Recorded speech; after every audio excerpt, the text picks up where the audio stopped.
his name. What was his actual name? That was Oh, you're talking about Edward Casey. Edward Casey. So you should wonder why I know about such things. Yes. He would go to sleep on his school books and wake up and know all the content of the book. That's what he said. At the time I read those things, I thought, oh, that's impossible.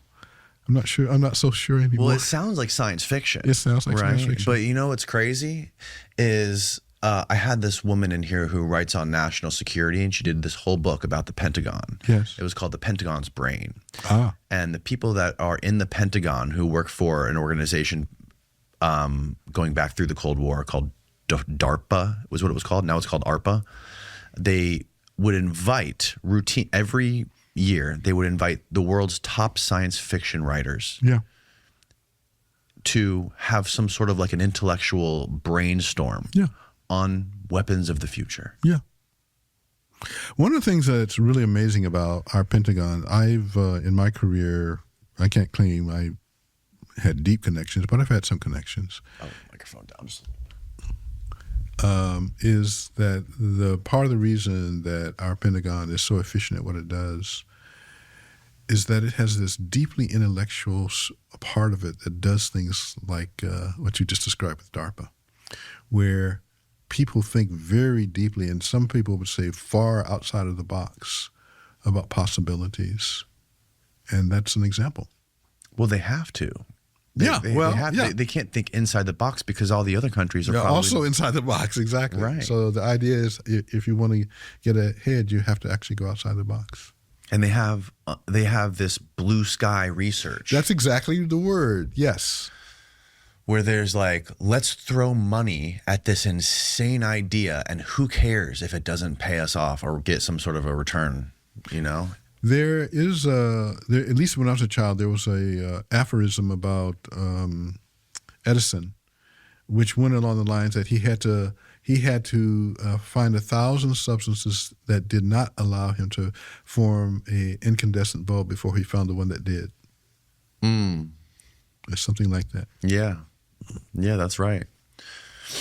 It's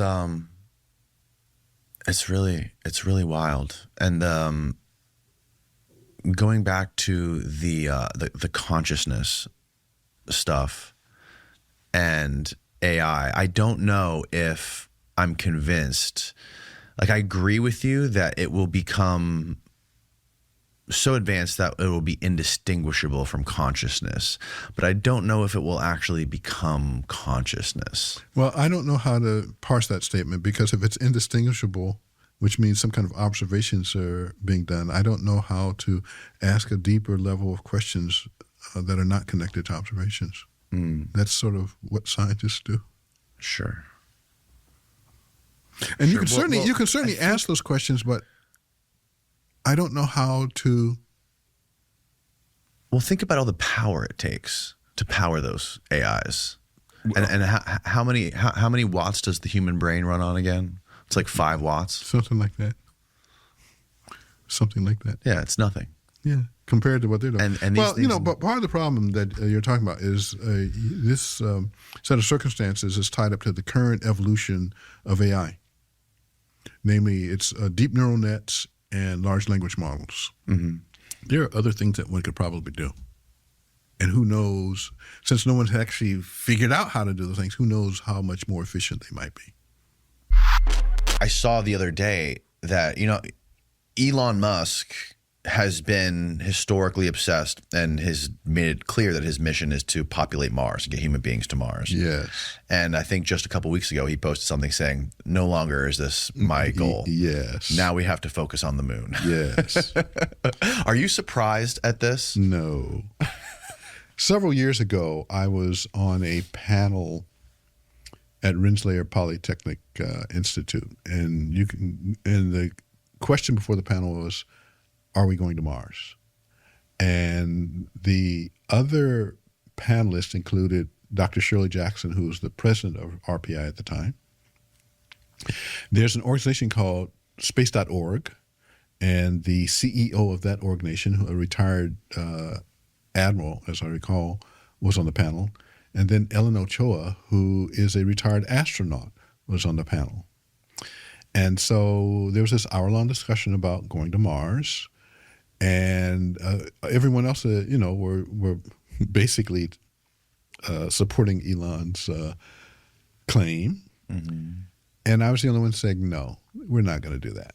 And there are lots of really good reasons to understand why that was never going to be possible. Really? Yeah. Well, by never, I mean, I would not be surprised if we get there by, say, 2090, but we're not going to get there in the short term. And the reasons are a couple.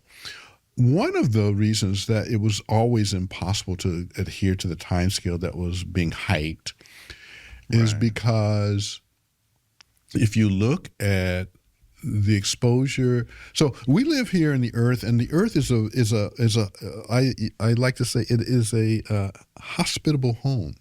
It creates the conditions for us to live, and it has an atmosphere we need to breathe, obviously, right? But it also has a magnetic atmosphere around it, and this magnetic atmosphere shields us from radiation.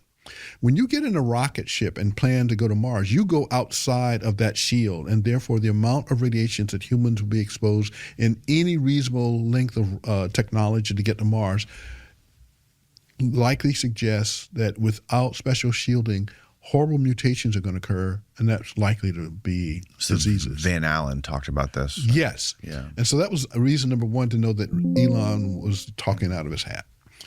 Reason number two was there are lots of technical issues. Well, so if you look deeply into my biography, you'll find out I applied to be an astronaut around 1980 or so. Wow. Because I had a friend who was an astronaut, the black astronaut Ronald McNair, who died in the Challenger explosion. No way. He was a physicist. He and I had been friends since from 69 to 85 when he died. So when I was going to Caltech to work with Feynman and Gelman, he had convinced me to apply to NASA because they were accepting new applications for astronauts, and I applied. And I got pretty far along in the process. And so I got a chance to talk to some of the engineers who had actually built the Apollo Saturn V that got us to the moon. And they made this statement which utterly astounded me at the time. So this is like 1980. The moon landings the first one was in 69. They said, we can't do that now. Right. That we cannot produce a rocket that would get us to the moon right now. This is what year again? 1980. 80. Yeah. And the question about why was rather interesting. 11 years later. Yeah, right. 11 years later. And so they had done it, in 73 too? So it went from 69 was the first moon landing, and this last one was from like 73, 75, something like that. Yeah. So in 15 years, what happened? Well, what happened is something that people often don't understand about complex systems in complex engineering. When you build a complex system, it is almost always the case that it does not work the way you thought it would when you designed it on paper. And the way that you get it to work is by having engineers of extraordinarily deep understanding of the mechanisms involved, and they figure out how to make it work. That generation had retired. And that's why we couldn't do it. What was so special about that generation? That they did it. Yeah. The point was, it's a usual thing, I don't know if you work out, but, one of the things that we know about the human body is if you don't exercise, you lose muscle. Right. It's the same kind of a process. Sure. Is it one of the things that was described to me is one of the reasons that we haven't gone back is because the Saturn V was an expendable rocket, and Correct. Now we're spending all of our money on reusable rockets. Right. So to get a reusable rocket that far is exponentially more difficult. It is far more difficult. And that's one of the things that has been a real triumph of SpaceX as we've watched them have rockets that you send up and then they come back down and land. When I was a kid in El Paso, there was a science fiction show called Rocky Jones.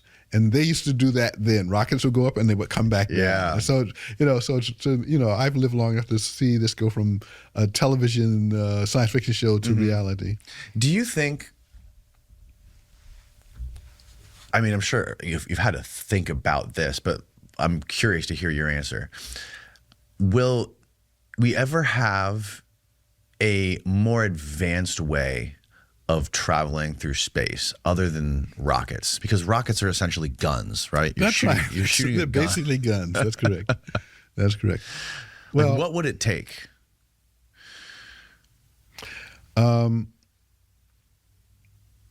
so Arthur C. Clarke, who was a very famous science fiction writer in the 50s and 60s. In fact, he's the author of the book 2001 that became a movie and what have you. Yeah. Stanley Kubrick. Right. Kubrick made the movie. Arthur C. Clarke said that something along the lines of predicting the future is a very hazardous undertaking. So when you ask me ever, right, I don't know what time constant you're attaching to ever. My suspicion is that, yes, we will get something other than rockets. Now, when I say something other, I mean even, you can build rockets that are basically, they are powered by nuclear explosions. This is something that's been under discussion since the 50s. So we know that in the realm of possibility, but again, that's shooting the gun as you described. Still, yeah. So what do you get to, what can I imagine would be technology beyond that? And the only thing that I can think about is two things. Something that's electromagnetic, where instead of shooting the guns, magnets repel each other. Mm-hmm. So you could imagine that if we had a deeper understanding of how magnets work, we might be able to take advantage of the fact that the sun produces a magnetic field, and then you would have a rocket that would interact with that magnetic field to be propelled. Interesting. So if you ask a crazy person like me about what comes next, this is what comes out. That's really interesting. Using magnets to propel. And that is using, obviously, the model of of physics and the universe as we understand it now. We have to know that the sun produces a magnetic field, right, so that we can sort of become surfers on it. Right. Do you think it's possible that there's any sort of fundamental science that could be being held by private aerospace organizations that has been held from the public academics? I find that extraordinarily unlikely because one thing about scientists is collectively we like to brag when we do stuff.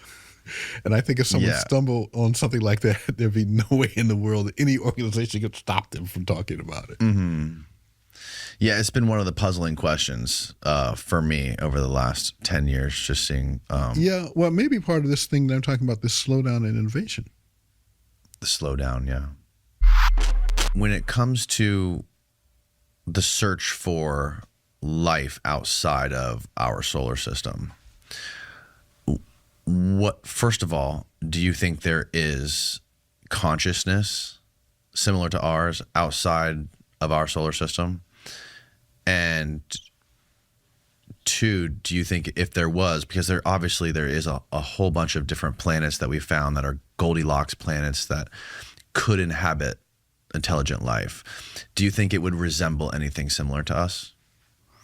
Well, first of all, on the question of the possibility that it exists, I refer to what I regard as a wonderful statement by Carl Sagan. It said, if we're the only intelligent universe in the life, there certainly was a lot of wastage of space, right? So most scientists that I know believe that intelligent life likely exists outside of our solar system. In fact, it's very rare that I find a scientist who doesn't think that's a reasonable statement. Do they have to be like us is a different question, because when you talk about the Goldilocks planets, that assumes that carbon-based life forms similar to us, I'm sorry, that the conditions that support carbon-based life are the only ones that can give rise to conscious beings. One of the chemical arguments about why that might not be true is to look at the table of elements. In the table of elements, you'll find out that silicon is actually rather similar to carbon in its behavior. You just need to have higher